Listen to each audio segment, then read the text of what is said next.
blogging does take time. It definitely takes planning, and executing an effective blog, it requires energy. And nonprofits and businesses, people, everyone, the conversation is, should I do a blog? And what would I talk about? And how would I manage this blog? And the answer typically is, that I would say is, if you can figure out in your plan of human capital and time and resources and energy, you can figure out a way to blog and also figure out a creative topic area to blog on, absolutely you should be blogging. And a good example, and I can talk actually about an organization that I'm working with right now. A good example of thinking creatively about a blog and how to implement it would be Twin Cities Rise. This organization right now does not have a big social media presence. It's actually, they have a Facebook page, and they're in the planning stage of everything else. And one of the conversations that we've had is about blogging. And here's an organization, if you don't know Twin Cities Rise, they do job training. They help people, low-income people or people who've had difficulties in their life or haven't had the advantages of training or whatever, train for jobs, and then they help place them into jobs. But one of the things that they also do is empowerment training. And I love Twin Cities Rise, and I'm a huge advocate of theirs, so it's easy to talk about them. But this empowerment training is unbelievable. And it's something that they offer.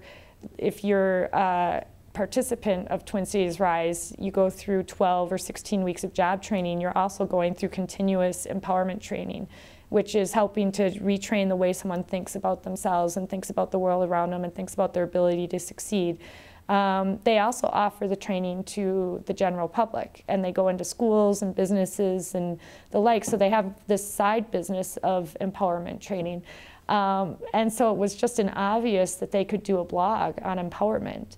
And they have 4 or 5 coaches that full-time, that's what they do, is teach empowerment. So they've got people who have content and who would be totally capable of writing, you know, if they were given assignments, writing about different empowerment topics. And so we're working right now on building that, and eventually that will be the focus of their blog. What's important about that is that they become, as they get going, they will establish themselves out in the world as thought leaders in empowerment. And that's their specialty.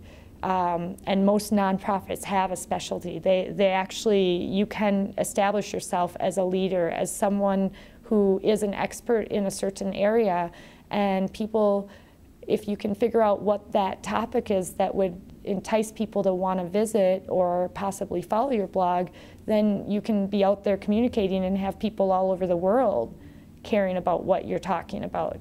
And when let's say you're on Twitter and you're Twin Cities Rise or whoever, and you're tweeting away, and then someone clicks and they go to a link, they see your blog, they like what you're doing, they post it on Facebook.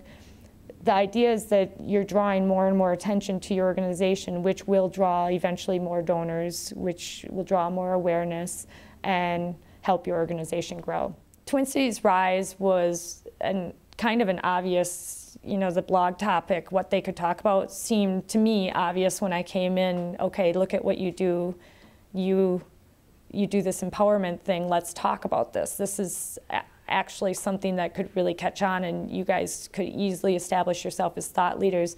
But there are other organizations out there, and every organization, every nonprofit, you have to kind of look at what are the specialties. An example would be, take a nature center that works with children.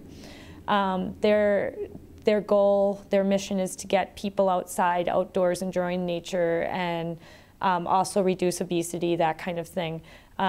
So perhaps their blog is about, and you have to come up with a title or whatever, but it could be simply about a parenting blog or outdoor type blog that helps people connect with ways to get outdoors. Blog posts don't have to be long-winded, you know, huge pieces that take a lot of time to write. Actually, the best blog posts that I read are typically short, little intro, and 5 tips. Tell me the 5 tips to getting my kids to go outside in a snowstorm and play, or what are the 5 tips to ice fishing, or what are the 5 tips to reducing childhood poverty. Those are all different ideas that could end up being in a certain organization's blog post.